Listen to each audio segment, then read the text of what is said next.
Next, you want to look at forming an LLC. Now, my accountant and my attorney both say I need to just disclose I'm not an accountant or attorney. You should consult with one. I did do a podcast with Ron Harris, my accountant. And you can just, if you go to practicethepractice.com and type in Ron Harris, you can hear that whole thing. He talks about LLCs, PLLCs, and S-Corps.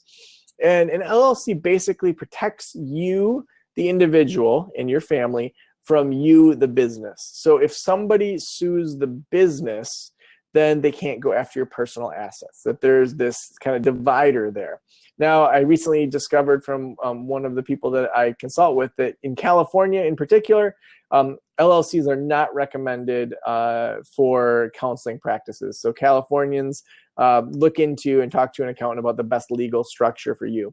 But for most people, an LLC is the minimum. Some folks will do a DBA, which is doing business as. So it's me, Joe Sanok, doing business as mental wellness counseling. Basically, that's you taking on all the liability when you could be paying $75 a year in Michigan to have an LLC. From what I've talked to people about and what I've heard, that's a very poor way to do it, to just be a sole proprietor with a DBA. Instead, kind of the minimum that most accountants and attorneys say is to have an LLC. And a Swift file has been a great resource for that. If you go to practiceofthepractice.com/LLC, if someone could drop that code into the chat, that would be super appreciated.